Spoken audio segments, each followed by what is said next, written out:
It's tax season, and at LifeLock, we know you're tired of numbers. But here's a big one you need to hear. Billions. That's the amount of money in refunds the IRS has flagged for possible identity fraud. Now here's another big number. 100 million. That's how many data points LifeLock monitors every second. If your identity is stolen, we'll fix it guaranteed. One last big number. Save up to 40% your first year. Visit lifelock.com/podcast for the threats you can't control. Terms apply. Sunday morning.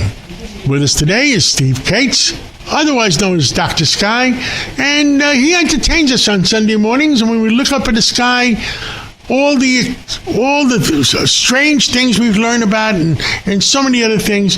Tell us, what are we talking about today? Well, good morning, John, and happy March. And for those that are obviously suffering the deep throes of winter, let's be positive, only 20 days to the beginning of spring. But, John, the big news in space right now, and it's pretty much everybody's probably heard it, but in case they haven't, you're in the right place. NASA's Artemis 2 is delayed once again. Now, the issue here, and this is deep dive here into the thing, apparently there's still some helium leaks in the main fuel tank, and there's also some hydrogen leaks that they obviously don't want to launch 4 humans around the moon. So they have to do this, John. They have to take that massive 322-foot rocket, put it back on the big crawler, and send it back a couple of miles inside the vehicle building, the VAB, to solve the problem. But what a shame, though. I mean, we want safety first, but there seems to be nothing but continual delays here. But we always would agree, let's not launch until we make it right. Well, we want to make it right because we don't want any more problems like we had in the past. But, Absolutely. Boy, it doesn't seem we made a lot of progress in the last 50 years. That's just You're 100% right, how I feel. Right, and when you compare it to what Elon's doing, I mean, he's had some successes and failures, but it seems like they have a better way to get to space. And that's just my opinion. Hopefully NASA can learn a lot from these experiences. And again, they have a great legacy. But again, John, we don't want to launch humans. It's going to be a historic trip around the moon.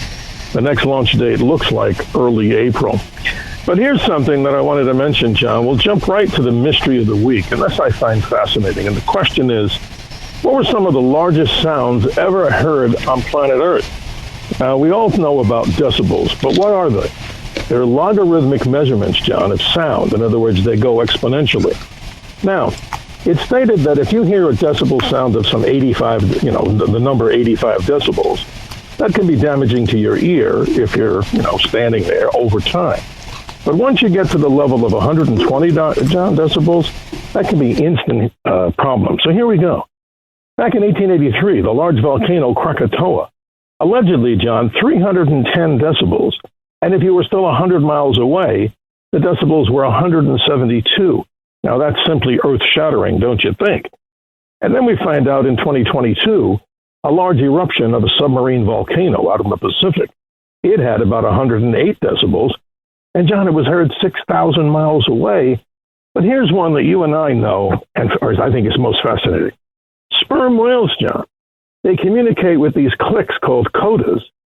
230 decibels, John, underwater. Isn't that so incredible? I mean, how do these animals do that? How do they communicate? But isn't that an incredible sound? Under the ocean, it travels far. It needs to.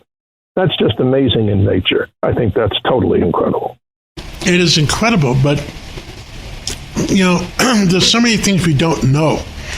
When you talk about mentally communicating with other human beings, there's a frequency there. Sure is. And the Earth has a natural frequency, too. And not to get off into another subject. Now, the question is, these frequencies. At what point does it transverse frequency that animals or humans or dogs transmit versus radio frequencies, and what's the difference? Well, John, I don't know enough about this, and I'm always honest, but I can say one thing. If you look at bees, if you look at other animals, and you look at birds, the increase in man-made sounds and electromagnetic energy, radio and certain types of frequencies in microwave, they're certainly having an effect that we're now learning about. But some of the other totally incredible sounds, the Russians, or the Soviets at the time, dropped a most massive hydrogen bomb called Tsar Bomba. It had 224 decibels, A Saturn V rocket is still 204 decibels. But John, the point is, so much we're trying to learn about the universe. And in conclusion, we're finding out that the fourth state of matter, which is called plasma, which is these ionized electrons, it's found in energies from the sun. The astronauts on the moon, John, the reason their spacesuits were so dirty is that on the lunar surface, this plasma floats around these little particles of dust from the moon, and they seemingly attract to the astronauts, or did, dirtying up their spacesuits. AI, they're saying, is helping us learn so much more about these great mysteries of the universe. That's the positive side of it. And finally, John, for observers, and there's so much that we don't know. The fact that I am sure the whales communicate with each other in different frequencies. I am sure the dolphins communicate in different frequencies. I'm sure they have. I'm sure the whales and the dolphins have their own language. And absolutely. And we should look into that further, because I think that will stretch the minds of our listeners, and I look forward to talking about it.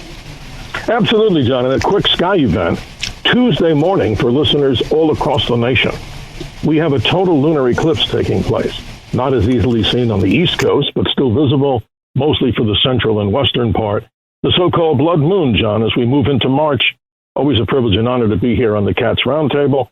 We do appreciate people listening to the Dr. Sky Experience, Fridays and Saturdays, midnight to 2 a.m., on many of these great mysteries. Thank you so much, John. Thank you so much, and I look forward to talking, and God bless you, and God bless America. Thank you. God bless. Thank you, John.